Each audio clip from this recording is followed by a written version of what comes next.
Hello farmers, இன்னைக்கு முடிவில் எதை பற்றி வரோம்னா மல்லிகை செடிக்கு அதீத வெப்பத்தினால் ஏற்படக்கூடிய ஹீட் ஸ்ட்ரெஸ்க்கும் அண்ட் அதீத வறட்சினால் ஏற்படக்கூடிய ட்ரவுட் ஸ்ட்ரெஸ், அதாவது மல்லிகை செடிக்கு போதுமான நீர் கிடைக்கலனாலோ இல்லைனா தண்ணி கொடுக்க வேண்டிய நேரத்தில் கொடுக்கலனாலோ ஏற்படக்கூடிய வறட்சிக்கும், அதாவது நீர்ப்பாசனம் கொடுக்க வேண்டிய நேரத்தில் நீர்ப்பாசனம் செய்யாமல் தாமதம் அடையும் போது ஏற்படக்கூடிய ஸ்ட்ரெஸ்ஸுக்கும் அண்ட் இந்த ரெண்டு ஸ்ட்ரெஸ் இல்லாமல் அதீத பூச்சிக்கொல்லி ஸ்ப்ரே பண்ணுறதுனால ஏற்படக்கூடிய இன்செக்டிசைட் ஸ்ட்ரெஸ்ஸுக்கும் நம்ம வந்து இந்த ஸ்ட்ரெஸ் எல்லாம் ரிலீஃப் பண்ணுறதுக்கு என்ன உயிர்வூக்கி பயன்படுத்தலாம் அப்படிங்கிறத பற்றி தான் பார்க்க போகிறோம்.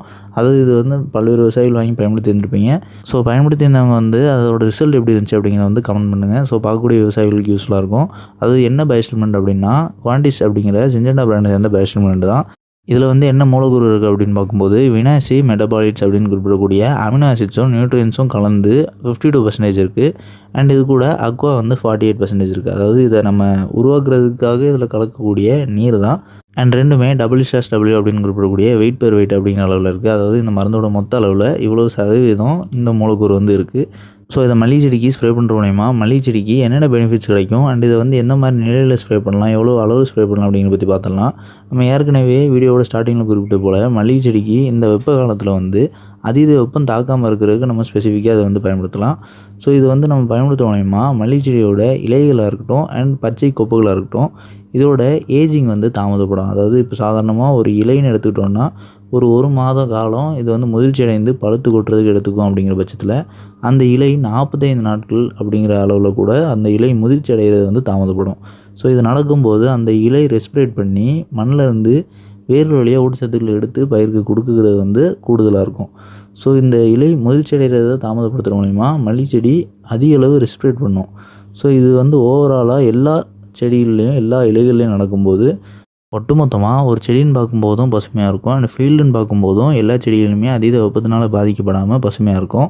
ஸோ இந்த மாதிரி நடக்கும்போது இந்த வெப்ப காலங்களில் மல்லிகை செடியில் வரக்கூடிய பூக்கள் வந்து ரொம்ப சிறிதாக இல்லாமல் நார்மலாக மல்லிகை செடியோட தரத்துக்கு ஏற்றாற் போல் எவ்வளவு தூரம் அந்த மொட்டுகள் வந்து பெரிதாக கொண்டு வர முடியுமோ அதுக்கேற்ற சப்போர்ட்டிவ் வந்து இது கொடுக்கும். அதாவது சுற்றுச்சூழலில் இருக்கக்கூடிய காலநிலையால் இந்த மொட்டுகளோட தரம் பாதிக்கப்படுறதோ அப்படி இல்லைனா மொட்டுகள் உதிர்வு ஏற்படுறதோ தடுக்கப்படும். ஸோ இப்படி நடக்கும்போது நமக்கு வந்து ஈல்டோட குவாலிட்டி கிடைக்கும், அதாவது மகசூலோட தரம் கூடுதலாக இருக்கும். அண்ட் அதே நேரத்தில் இந்த மகசூல் வந்து இழப்பு ஏற்படுறது வந்து குறையும். அதாவது எந்த மாதிரி இழப்பு ஏற்படுறது அப்படின்னா பூக்கள் உதிர்வு குறையிறது மூலியமாக, அதாவது மொட்டுகள் வந்து அதீத வெப்பத்தினால காய்ந்து உதிர்வு ஏற்படும். ஸோ இது வந்து ரேராக அதீத வெப்பத்தினால அதீத ஸ்ட்ரெஸ்க்கு உட்பட்டிருக்கக்கூடிய செடிகளுக்கு கண்டிப்பாக நடக்கும்.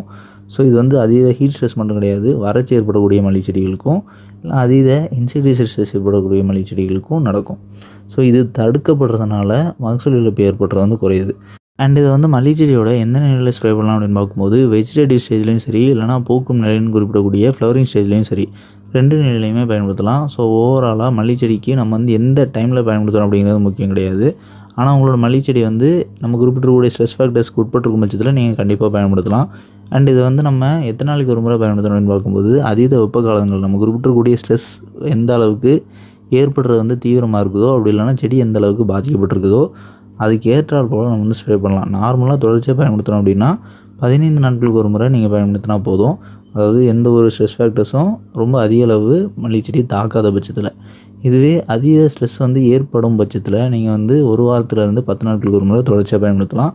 அண்ட் இன்னொன்று, இதை வந்து நீங்கள் மல்லிகை செடிக்கு பூச்சிக்கொல்லி ஸ்ப்ரே பண்ணும்போது பயன்படுத்தலாம் அப்படின்னு கேட்டிங்கன்னா தாராளமாக பயன்படுத்தலாம். ஆனால் எந்த அளவுக்கு அப்படிங்கிறது தான் ரொம்ப முக்கியமான விஷயம். அதாவது புழுக்களுக்கு நீங்கள் ஒரு 2 பூச்சிக்கொல்லி சேர்த்து பயன்படுத்துகிறீங்க அப்படின்னா நீங்கள் வந்து பயன்படுத்துறது பிரச்சனை இல்லை. ஆனால் இது கூட சார்ந்தும் பூச்சிக்கொல்லி ஏதாவது சேர்த்து பயன்படுத்தும் போதோ இல்லைனா பூனாங்கொல்லி சேர்த்து பயன்படுத்தும் போதோ ஓவரால் லோடு வந்து அதிகமாகும். ஸோ அதனால் நீங்கள் வந்து அப்போதைக்கு என்ன காம்பினேஷன் ஸ்ப்ரே பண்ணுறீங்களோ அது ஸ்ப்ரே பண்ணதுலேருந்து ஒரு நாளுக்கு பிறகு அடுத்த நாள் சரி ஒரு 24 மணி நேரத்துக்கு பிறகு நீங்கள் ஸ்ப்ரே பண்ணும்போது எந்த ஒரு பாதிப்பும் ஏற்படாது. அதை நீங்கள் ஸ்ப்ரே பண்ண காம்பினேஷனுக்கான ரிசல்ட்டும் கிடைக்கும். அண்ட் அதனால் ஏற்பட்டக்கூடிய ஸ்ட்ரெஸ்ஸை குறைக்கிறதுக்கும் இந்த குவாண்டிஸ் பயோஸ்டிமுலண்ட் வந்து நெக்ஸ்ட் டே நீங்கள் ஸ்ப்ரே பண்ணும்போது நம்ம குறிப்பிடக்கூடிய பெனிஃபிட்ஸ் வந்து மல்லிகை செடிகளுக்கு கிடைக்கும்.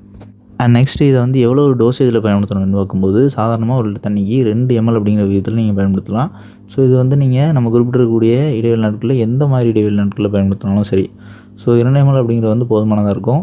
அண்ட் ஒரு சில விவசாயிகள் வந்து 3 ml 4 ml வரை கூட பயன்படுத்துவாங்க. ஸோ 3 ml அப்படிங்கிற வந்து நம்ம எந்த டைமில் பயன்படுத்தலாம் அப்படின்னா அதீத ஸ்ட்ரெஸ், அதாவது எந்த அளவுக்கு அப்படின்னா மல்லிகை செடியில் வந்து மகசூல் எடுக்க முடியாத அளவுக்கு ஸ்ட்ரெஸ் வந்து ரொம்ப மிகுந்த அழுத்தத்துக்கு உட்பட்டிருக்கும் பட்சத்தில், அதாவது புதிய துளிர்கள் எடுக்காத அளவுக்கு ஹீட் ஸ்ட்ரெஸ் ஏற்பட்டிருக்கு. அதாவது ரொம்ப நாளாக புதிய துளிர் எதுவுமே துளிர்விக்காமல் செடி வந்து தழுக்காமலே இருக்குது அப்படிங்கும் பட்சத்தில் நீங்கள் வந்து 3 ml பயன்படுத்தலாம். ஸோ இது வந்து எந்த செடி வந்து ரொம்ப எந்த ஒரு மகசூலுமே எடுக்க முடியாது, எந்த ஒரு பூக்களுமே எடுக்க முடியாத அளவுக்கு இருக்குதோ அந்த செடியை மீட்டெடுக்கிறதுக்கான வழிமுறையை இது வந்து நீங்கள் பயன்படுத்தலாம். அண்ட் இந்த வீடியோ ஏதாவது டவுட் இருந்துச்சுன்னா கமெண்ட் பண்ணுங்கள். அண்ட் நம்மளோட சென்ட் சேனலான அக்ரிஹீரோ ஷார்ட் சேனலில் இந்த வீடியோட கொலாபரேட் பண்ணிக்கிறோம். ஸோ இந்த வீடியோ பப்ளிக் சேனல் ப்ரொஃபைல் நீங்கள் கிளிக் பண்ணி அப்படின்னா அதில் 2 சேனல் ப்ரொஃபைல் காட்டும். ஸோ அக்ரிஹீரோ ஷார்ட் சேனலை மறக்காமல் சப்ஸ்கிரைப் பண்ணிங்க.